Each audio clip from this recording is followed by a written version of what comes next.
Tiffany.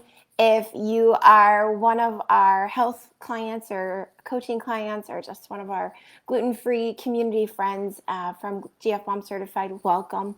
I will probably be loading this video later to YouTube as well, so welcome. If you've got comments, questions as we get going, let me know. Good morning, Brittany. So school this year, back to school for us is been an interesting, hey Vicki, journey. I think it's been a stressful and anxious time period for a lot of people, including myself. I finally just kind of released it all with the last full moon that we had and just kind of gave it back to God and said, all right, show me a path forward, show me what we're supposed to be doing, and just guide my way. And everybody has been showing up to help us homeschool. And when I say everybody, I mean people I haven't talked to for years are showing up to help us. And I'm reflecting back on conversations I had over a year ago in San Diego with a lady in her 60s who had homeschooled around 7 children. And at the time, I was honestly just being nice, listening, having a conversation. And now it's like, oh my gosh. I had no idea I would be using all of this information that we talked about, and that I would potentially be reaching back out to this lady who's done this for, 30 plus years and saying, okay, what else?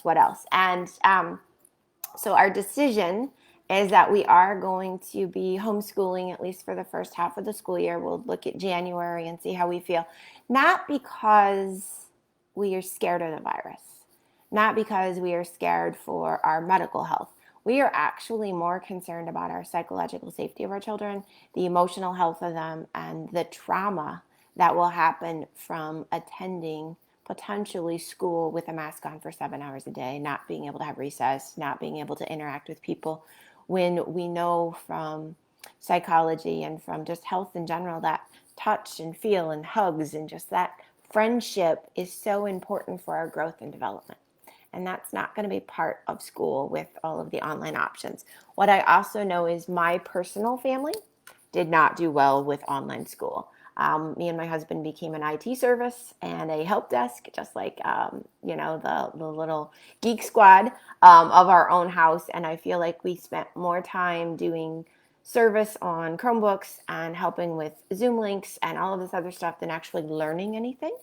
So we knew in our hearts, we knew in our guts that online school, virtual, remote was not for us. Computers are not for first graders, and it's just not working, right? So going into this year, I'm excited, and I am still, just like feeling my way through it. It is a journey. I'm going to write a blog post later, either today or tomorrow, and I'll get that up on our website, which is gfmomcertified.com, with a bunch of the different resources and links that I found. I am not being paid to share these links right now. I am just being transparent in that we have found these resources, we are utilizing them, and they've been brought to me, I feel like, by the universe and by God. So I'm going to share those for other people that are in this path and are looking for curriculums and different things. So talk a little bit about what we ended up doing. We have an attached garage that had been converted and fully finished before we ever moved into our house. We use the room mainly for kids for their TV, right? And so we've converted that into a schoolroom. We are also blessed because our kids had been in Montessori for the last 4 years. So they know how to work independent. They know how to use things that are online, how to do counting with, what they call stamp game, but with like, my goodness, beads, right? Beadboards and stuff like that. And they understand concepts of presentations, go off, do the work, come back, check the work, check each other's work, and work in collective or in community. And those principles that they learned from Montessori are invaluable right now. We've purchased basically IKEA desk for each of them. They each have a desk. We have a rug, because that's traditional Montessori to have a rug. They each have a yoga mat if they want to do floor work. We set up a reading space for them. I cleaned out bookcases in our reorganized, set those up, got rid of all the books that were really not appropriate or that they had outgrown, donated those, and then started working on curriculum. And this is where God, the universe, really just showed up. One of the ladies I messaged about looking for a retired teacher, which we did find a retired teacher to come in 3 hours a day and help the girls, learn and tutor them and just work through school with them while we have our jobs and our businesses to work through. And then she has a garage full of supplies from being a teacher for 20 years. So we're borrowing different things from fraction cards to letters to sound games to geography. And so that was a blessing. A lot of stuff that you would find in a traditional elementary classroom we were able to borrow, and then I can go and exchange things from her garage throughout the next 6 months as needed. My sister is also working with my niece at home, and so we are setting up like a virtual pod, and so we'll be able to do similar activities. Yes, do Zoom or meet at the state park because we live about 3.5 hours apart, and learn together about what we just learned, right? And share and do fun stuff together.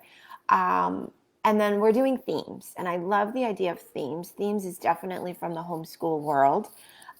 Themes are where you pick an item of interest and you find all of your subjects in that space, right? And so I'll give you an example.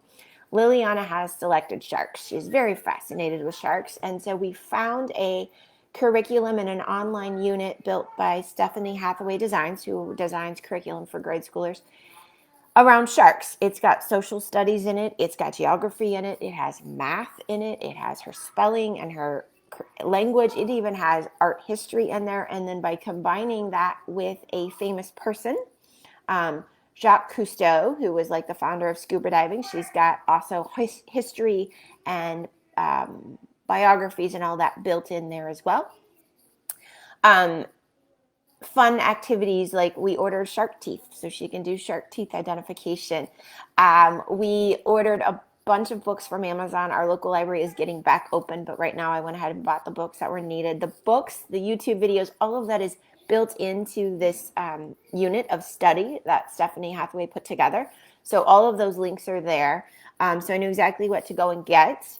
We set up field journals. So if you've never seen a field journal, it's basically a journal with blank pages. And so as you work through your unit or your theme, everything you do is in one book. So then at the end of the theme, you end up with a journal that's all about a certain topic. And whether you drew pictures, you labeled it, you had maps, you did whatever in that journal, you can always refer back to that as a reference point. And I love that idea because that brings art and creativity into the space. Frankie was a little bit more interesting. She wanted to do unicorns. I was like, mythical creatures, Greek mythology, like what are you really asking for? Because we can't just do unicorns. And she said, well, I want to study unicorns. And I was like, all right, tell me more. And I love that I could use coaching topics, right? Tell me more. Tell me why unicorns. Tell me what you want to learn about unicorns. And she got to where unicorns, she believes, are from Scotland and the mythology of Scotland. So yet to find out. So then I said, okay, so you want to study Scotland and you want to have a theme around Scotland? And she's like, yes. And I'm like, awesome. Okay, we can do that. We actually ordered a map from Scotland that came from Scotland in a package and has Scottish Royal Mail on it. And so that was kind of unique and fun for her. So she has her map of Scotland. So then she can learn about geography, reading of maps, measuring, how to calculate mileage, distance, and travel time, right, in the math. How the tartans are the plaids, right, from Scotland, how they belong to different geography areas of Scotland and different regions. And then castles, the timeline of when the castles were built. What are the most engaging castles or the most famous castles in Scotland? What are the mythical creatures? We all know about a Loch Ness monster, but what else is mythical from Scotland? So she has that. And then Queen Mary of Scots, right? So we built a curriculum around Scotland. I love what we developed. Golf is another part of Scotland. So what are the names of the clubs? We can create a matching game around the names of the clubs and what they look like. We can talk about the rules of golf. She could go for an outing with her dad to go hit balls or play a round of golf, and actually just immerse herself in Scotland. And then Josie is back to first grade for at least the first 6 months of this year, because the second 6 months of first grade was not, like I said, successful with online school. And that was our own experience. Everybody has their own experiences. So she's back to phonics, handwriting, basic counting, and math. And I think she'll excel, especially with having a private tutor in here at our house. And we were so grateful for that. So if you're wondering, like, how did we find our tutor? First of all, I asked other teachers if they knew anybody that had recently retired or wasn't going back to teach in the school system that was looking for work. We ended up finding somebody on care.com. So if you're looking for a place where you can go online, they actually have a link where you can look for tutors by subject or what you're looking for, in-home, virtual, all of that is right there on care.com. And then another thing, so like I said, I'm going to put a bunch of this on our website this week, and then links to the different places where we found curriculum.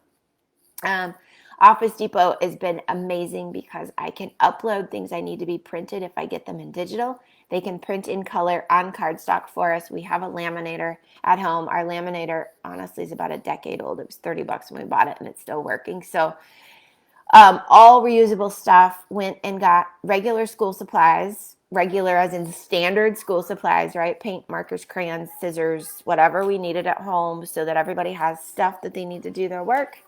And our journey starts Monday. So more to come, but I wanted to, if you are also in that place of what am I going to do? Online school starts next week. I'm really not comfortable. Maybe I am comfortable. Maybe they were in private school like our children. And from a psychological, mental standpoint, not feeling it right now. I don't think it's good for their long-term health because I know that trauma ends up building up disease in the body, so not there. And I'd rather spend a lot more time outdoors with them and have them do some on-hands real learning along with their life skills that they learn. So that's where we are. Again, if you're one of those people that are potentially like, I don't know, I want to talk this through, I want to think this through, reach out. We could do a consultation. I could even do a coaching session with you based on just positive psychology, which I'm certified to coach in. And you could come out of that coaching session with a plan on how to go forward with back to school. So we can talk. Coaching sessions are available, and we can communicate privately about cost and all of that. But just tossing all this out there this morning. Thank you for watching. And if you've got more questions, again, message me, comment below the video, and I can send you a message. And you guys have an amazing day, and I'll talk to y'all soon. Bye.